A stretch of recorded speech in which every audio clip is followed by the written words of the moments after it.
tema que voy a compartir con ustedes se llama, mis hermanos, el verdadero engaño de la falsa grandeza espiritual. ¿Cómo se llama el tema, mis hermanos? El verdadero engaño de la falsa grandeza espiritual. Voy a mencionar el texto bíblico, 1 Corintios capítulo 4, verso 8. Dice la palabra: ya estáis saciados, ya estáis ricos, sin nosotros reinás, y ojalá reinaseis para que nosotros reinásemos también juntamente con vosotros. Mis hermanos, quiero explicarles el contexto. Pablo menciona esto porque hace énfasis en lo que ha pasado en el capítulo 3 de 1 Corintios, capítulo 3. ¿Qué es lo que ha pasado? Lamentablemente, el corazón de la iglesia de Corintio estaba envanecido por su orgullo. Tenía lamentablemente una condición espiritual carnalizada. Y eso es lo que justamente Pablo en el capítulo 4 ve con este verso: ustedes están saciados, dice la palabra. ¿Por qué? Porque ellos consideraban que lo que ha hecho el Espíritu Santo de repartir dones según lo que el Espíritu repartió en la iglesia de Corintios, para ellos ha sido suficiente, como si fuera que han llegado a la plenitud.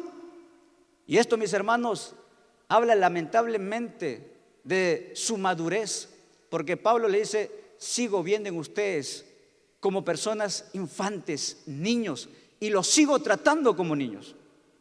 Y antes de poder desarrollar, quiero compartirles un testimonio, mis hermanos, así de manera breve y rápida. Había un joven que todos admiraban en la iglesia. Predicaba con pasión, dirigía grupos, tenía palabras profundas y muchos lo consideraban un líder con llamado ministerial. Desde afuera pareciera un ejemplo de crecimiento espiritual, pero había algo que nadie veía. En lo secreto comenzó a alimentar su carne: pequeñas decisiones, pecados insignificantes, momentos donde bajaba la guardia. Su vida espiritual se volvió superficial. Y esto pasó con la iglesia de Corintios. Había una vida espiritual fría, una vida espiritual carnalizada. Por eso Pablo va a enfatizar en los siguientes capítulos cómo es posible y que no se mencione en la iglesia fornicación alguno. ¿Saben por qué, mis hermanos? Porque Pablo va a enfatizar: vosotros sois templo del Espíritu Santo. En lo secreto comenzó a alimentar su carne, pequeñas decisiones, pecados insignificantes, momentos donde bajó la guardia. Su vida espiritual se volvió superficial, pero su apariencia espiritual, entre comillas, crecía. Sabía hablar como maduro, pero no vivía como tal. Con el tiempo su corazón se endureció. Ya no buscaba a Dios por amor, sino por costumbre o compromiso. Ya no servía con humildad, sino por reconocimiento. Y lo más peligroso, llegó a creer que él estaba bien. ¿Qué pasó con la iglesia de Corintio? Dice Pablo: ustedes dicen que están saciados. ¿Saciados de qué? Pablo los confronta en su corazón: ¿de qué? Porque ustedes dicen: yo soy de Apolos, yo soy de Pablos, yo soy de Cefa, como si fuera que Cristo está dividido. Se comportan como niños. Yo no les di vianda, yo les di leche para que crezcan en los fundamentos de Cristo. Pero ¿saben qué pasaba con la iglesia de Corintio? Se habían envanecido de su orgullo espiritual, pero esto calaba en su sabiduría humana. Esa sabiduría, lamentablemente, de donde Dios los había sacado, porque Pablo predicó justamente en este lugar, en esta ciudad de Corintio. ¿Y qué pasaba con esta ciudad? Muchos de ellos se jactaban por la sabiduría humana, por el pensamiento humano, por la filosofía que ellos tenían. Y no podemos nosotros mezclar la presencia de Dios con las cosas del mundo. Nosotros dependemos de Él. Su presencia está en nosotros, pero no debe evitar otra cosa que no le agrada al Señor. Hasta que un día todo salió a la luz. Su pecado oculto destruyó su relación con Dios. Había tenido encuentros sexuales, había caído en fornicación con una hermana de la iglesia. No solo se corrompió, sino que jaló a alguien más a su pecado, que fue a su hermana en Cristo. Esto afectó a jóvenes que lo seguían, hirió su familia espiritual y dejó una marca profunda en los hermanos que lo querían mucho. líderes y pastores. Su orgullo hizo que no pidiera ayuda. Creía que lo iba a solucionar él solo, que iba a dejar el pecado de fornicación con sus fuerzas. Pensó que nadie se enteraría, pero Dios ya lo sabía todo. Pero ya era demasiado tarde, porque un arrepentimiento, presta atención, un arrepentimiento sin renunciar al pecado no es arrepentimiento. Lo más impactante de esto es que su caída inició cuando él pensó que nadie se enteraría de su pecado. Y el día que se enteraron con pruebas, lo perdió todo. Y esto me refiero a la presencia del Espíritu Santo en su vida, y se alejó de Dios. Esto, mis hermanos, no cierra aquí. Gracias a Dios el Señor restauró, pero voy a continuar justamente con lo que vengo desarrollando del 1 Corintios capítulo 4. Nosotros, mis hermanos, no podemos aparentar una falsa grandeza. No lo hemos alcanzado. Eso pasó con la iglesia de Corintios. Muchos de ellos pensaron que ya lo habían alcanzado todo. No, se envanecieron. Y por eso Pablo vio que muchos de esta iglesia de Corintios estaban maltratando a los líderes. No respetaban el llamado apostolado de Pablo. Porque muchas veces justamente en el pasaje menciona que ellos estaban haciendo tribunales humanos para juzgarlos. Pero lamentablemente, mis hermanos, eso hablaba de su condición espiritual. Porque realmente el que estaba obrando en los corazones de la iglesia de Corintios no era el Espíritu Santo, sino era su orgullo, era su conocimiento humano. Y Pablo va a enfatizar algo muy interesante, mis hermanos. Yo no les prediqué este misterio. ¿Sabes cuál es el misterio, mis hermanos? El Evangelio de Jesucristo, que a su tiempo fue revelado. ¿Y cuándo se reveló eso? Cuando Cristo murió en la cruz para darnos a nosotros redención.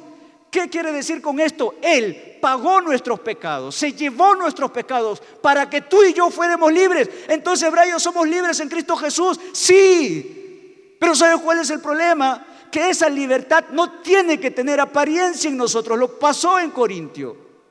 Permitieron que su carne gobernara su corazón. Permitieron que la iglesia estuviera dividido por su conocimiento vano.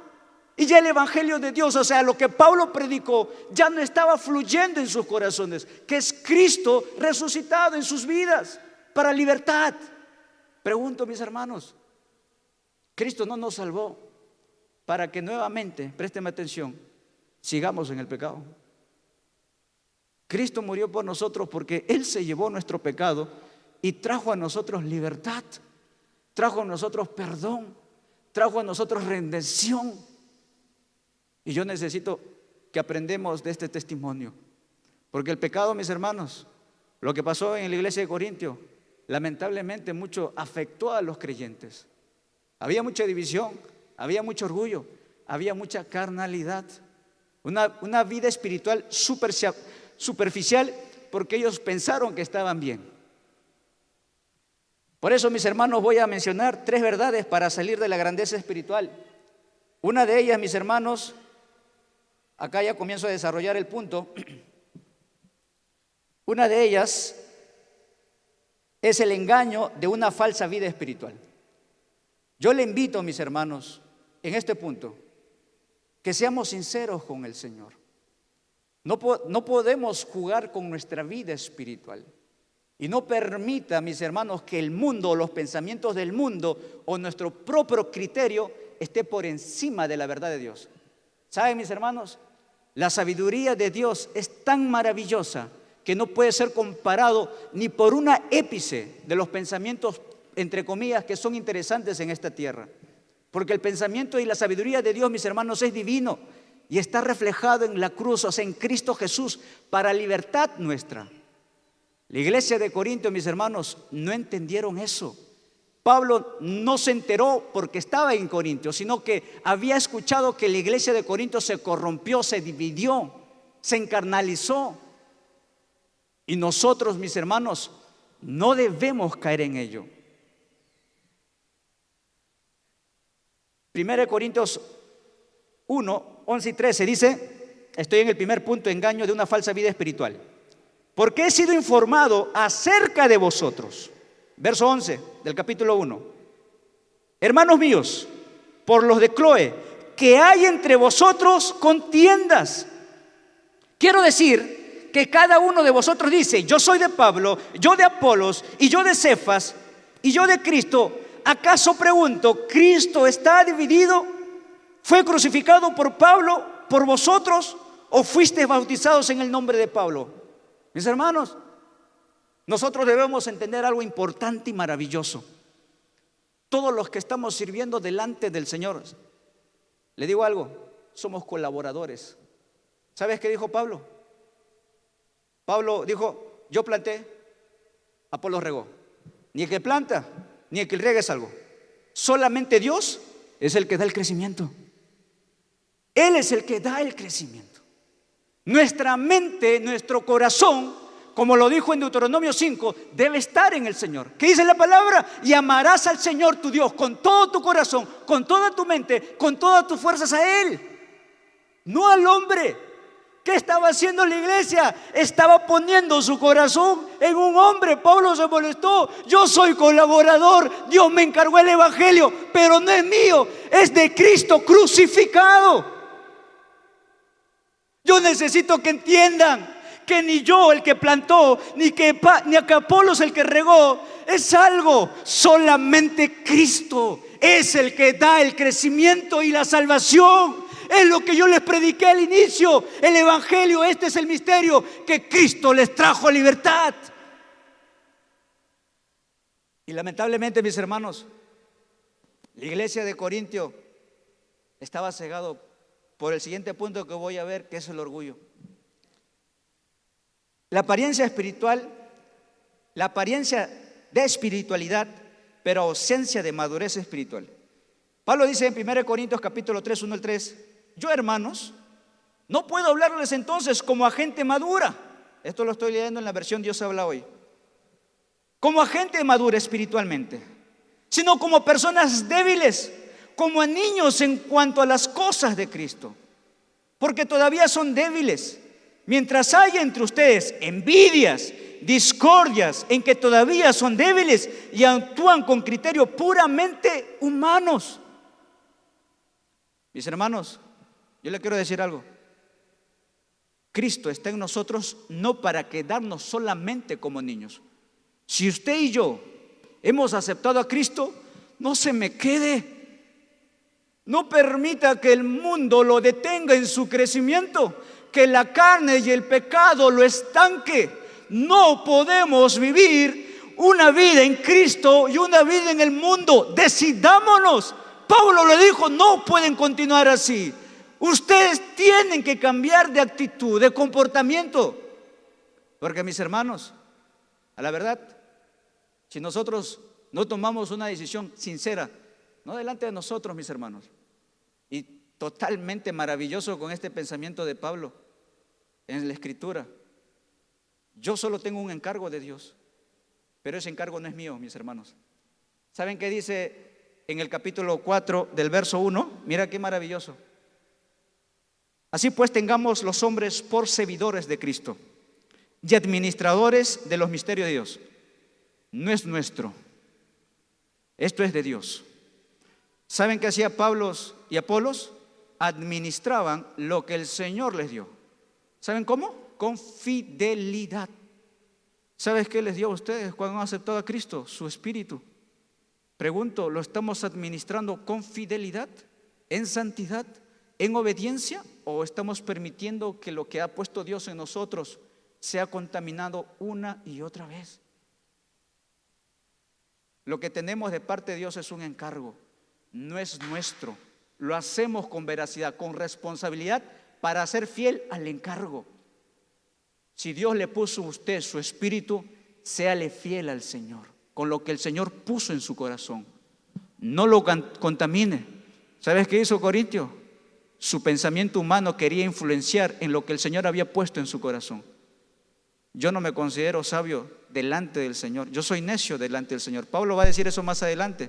¿Por qué? Porque dice, el que cree ser sabio, crea que sea necio. Porque la sabiduría de Dios, mis hermanos, no es nuestra, es del Señor, que ha depositado en nosotros gracias a Cristo Jesús que lo hemos recibido. Ahora, ¿qué genera en nosotros ello? Una apariencia de espiritualidad. El cristiano ora. Ahora, ¿qué pasa ya en la praxis? Nosotros, el cristiano ora, hace su vigilia, ayuna, asiste a la iglesia, es líder, sale a predicar, enseña, escucha la palabra y es ministrado. Pero no tiene que ser apariencia. Mis hermanos, no podemos continuar viviendo una vida falsa. No es posible que usted delante del Señor se arrodille y sea ministrado por su presencia y nuevamente regrese al lodo. ¿Cómo? ¿Cómo, mis hermanos? ¿Qué dice? Administre de manera fiel lo que el Señor pone en usted.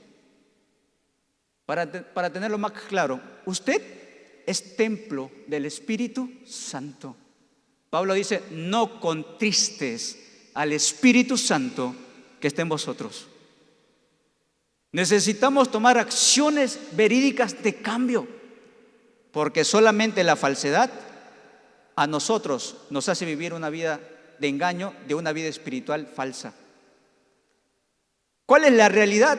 Si en caso fuere lo contrario, lleva una doble vida, un pie en Dios y el otro en el mundo.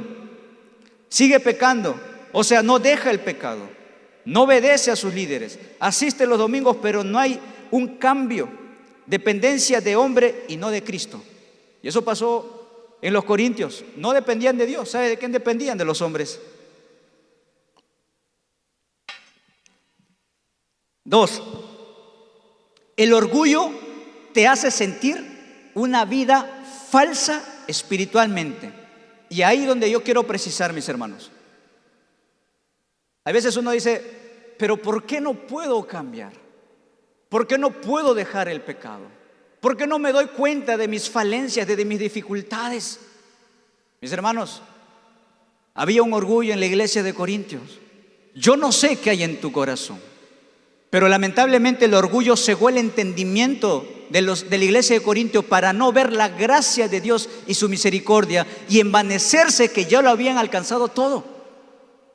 Y no era verdad, no lo habían alcanzado todo.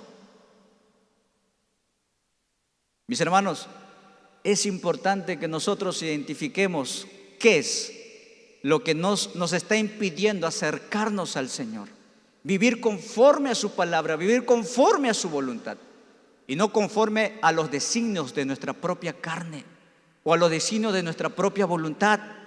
En 1 Corintios capítulo 4, verso 8 dice, al parecer ustedes ya son ricos y tienen todo lo que puedan desear y se sienten como reyes que nada necesitan de nosotros. Es importante, mis hermanos, que nosotros entendamos algo. No dependemos de nuestras fuerzas, no dependemos de nuestra sabiduría, no dependemos de nuestro conocimiento. Nosotros dependemos de Dios todos los días, en cada momento y en cada tiempo. Dependemos de Él. Por eso es importante, mis hermanos, que nosotros no caigamos en el orgullo, no caigamos en la apariencia. Porque esto, mis hermanos, va a traer un daño en nuestra vida espiritual.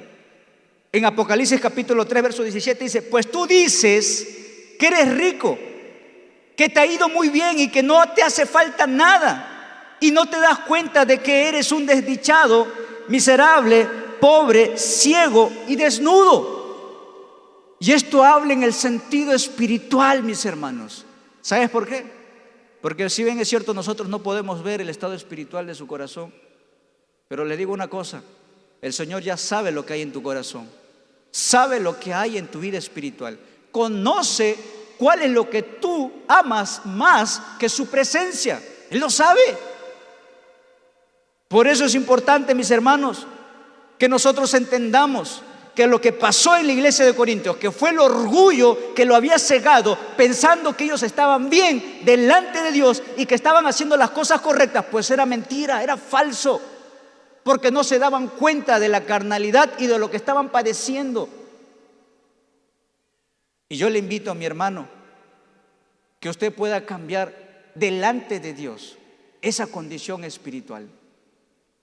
No se cierre con el Señor, no se cierre con sus pensamientos, no tome una postura delante de Dios. ¿Sabes?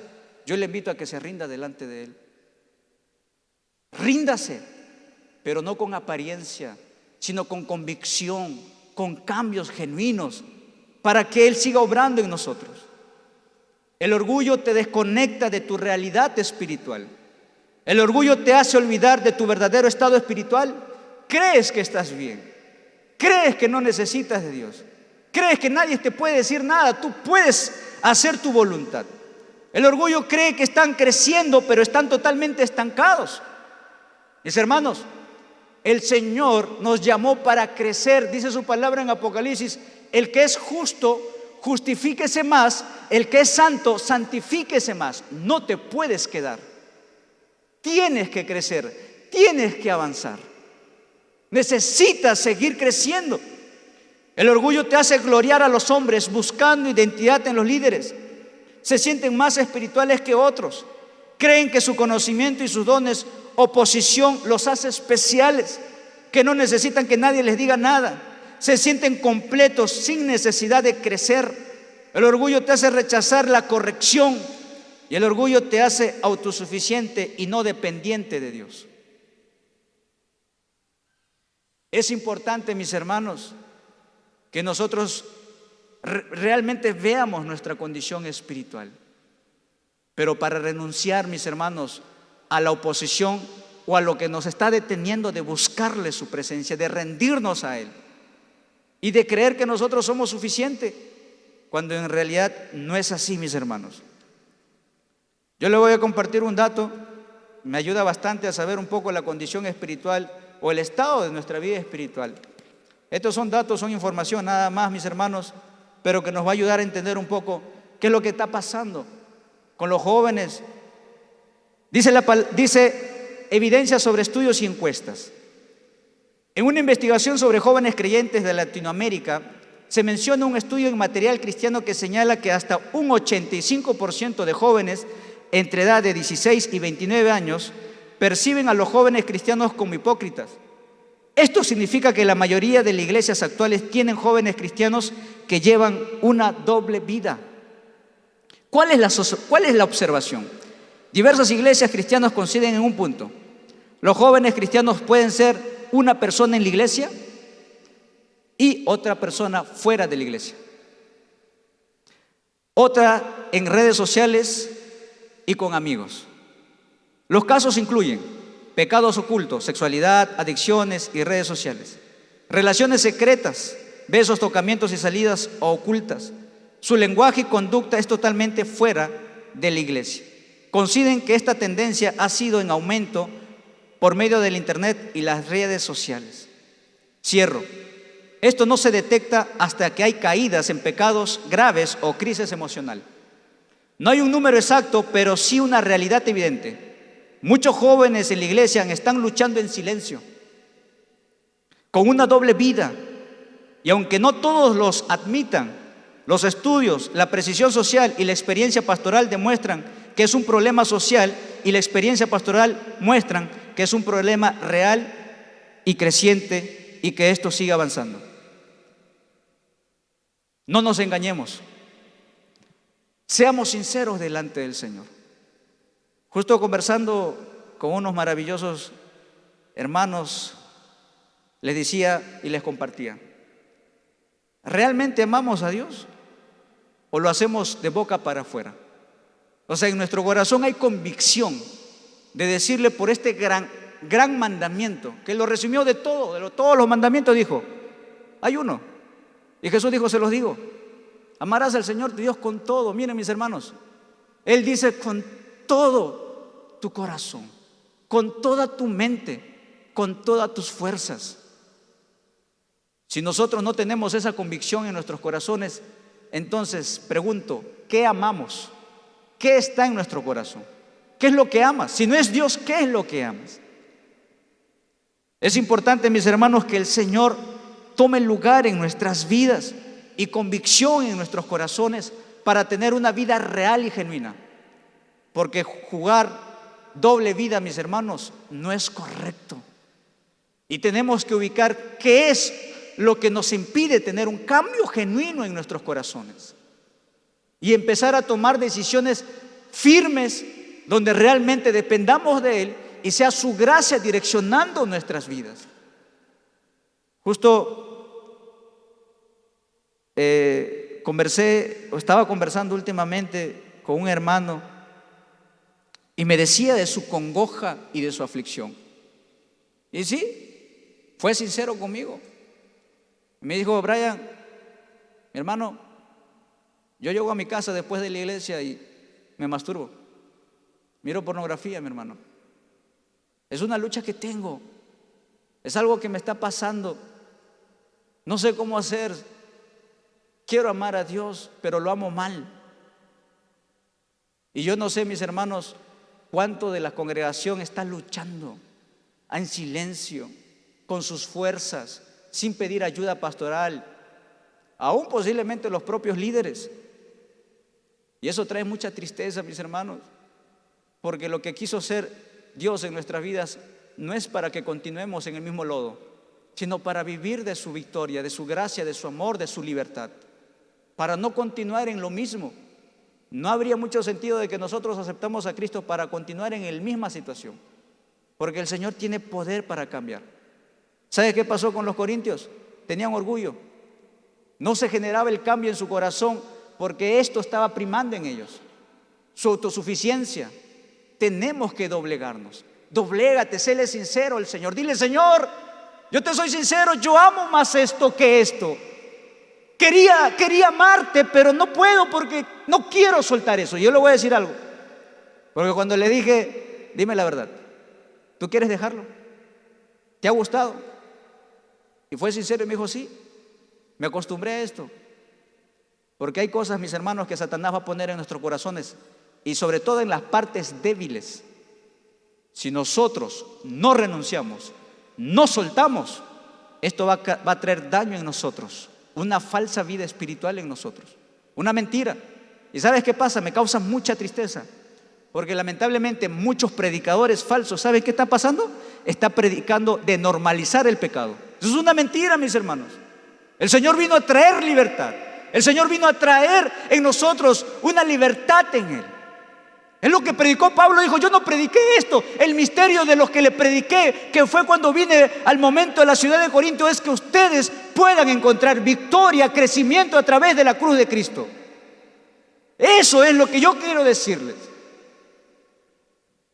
Y de verdad, mis hermanos, esto es el inicio del capítulo 4 de 1 Corintios, porque en el capítulo 5 y los posteriores, ¿sabes qué va a pasar? Pablo se entera de que muchos de los hermanos han caído en inmoralidad sexual, han caído en fornicación. Y esa es la verdad, mis hermanos. Por eso es importante que identifiquemos qué hay en nuestro corazón, qué hay en nuestras vidas, quién está gobernando, y serle sincero: Señor, no gobiernas tú en mi corazón, sino que gobierna lo que yo no quiero soltar.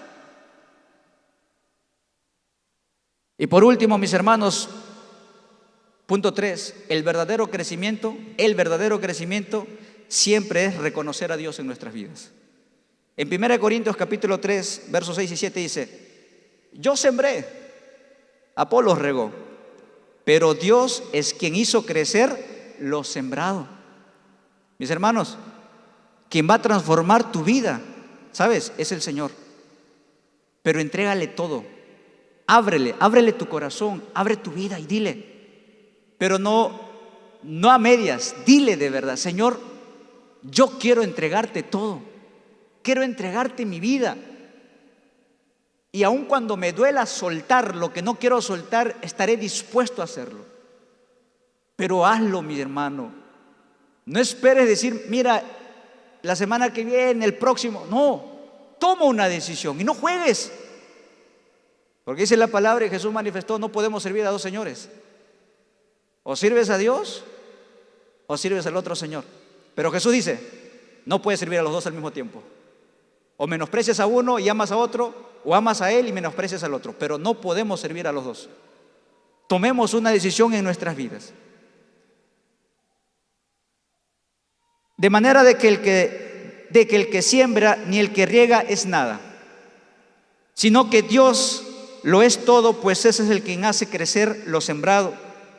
Ahora, el crecimiento no es humano, el crecimiento es divino en nuestra vida espiritual.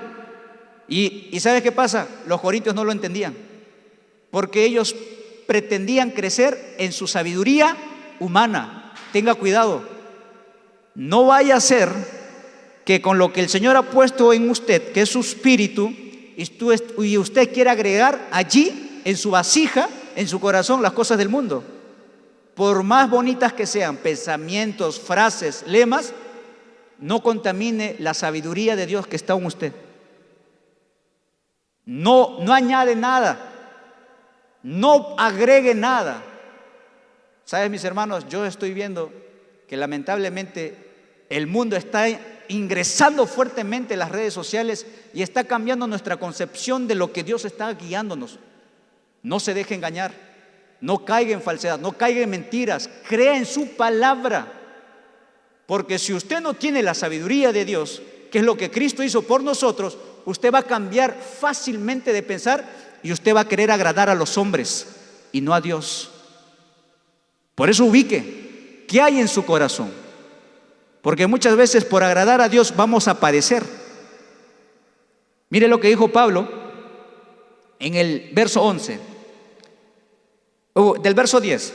Dice, capítulo 4, verso 10. Nosotros somos insensatos por amor a Cristo, mas vosotros prudentes en Cristo. Entonces, nosotros débiles, mas vosotros fuertes, vosotros honorables, mas nosotros despreciados, dice Pablo. Verso 11. Hasta esta hora padecemos hambre, tenemos sed, estamos desnudos, somos abofeteados y no tenemos morada fija. Dijo Pablo, oye, ustedes entonces están bien, nosotros somos los menospreciados los que estamos sirviendo. Mis hermanos, la voluntad de Dios no es según nuestros criterios humanos. Solamente el Señor va a poner dirección en nuestros corazones por medio de su Santo Espíritu. Pero no lo niegue y no lo rechace. Y por último, mis hermanos, voy a cerrar la historia. Y por favor, si me apoyas, mi hermano.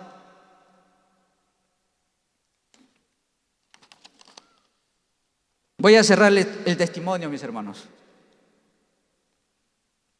Después de que todo salió a la luz, ese joven se sintió que su mundo se había derrumbado. La vergüenza lo consumía. Ya no quería mirar a nadie a los ojos. Pensó que su llamado ya terminó y no tenía esperanzas, que Dios ya no podía usarlo, que todo estaba perdido. Por un tiempo se alejó, no del todo de la iglesia, pero sí de la presencia genuina de Dios. Estaba herido, confundido y sobre todo confrontado con una verdad que nunca había querido aceptar. No era tan espiritual como pensaba. Pero un día, en medio de su quebranto, volvió a hacer algo que había dejado de hacer con sinceridad.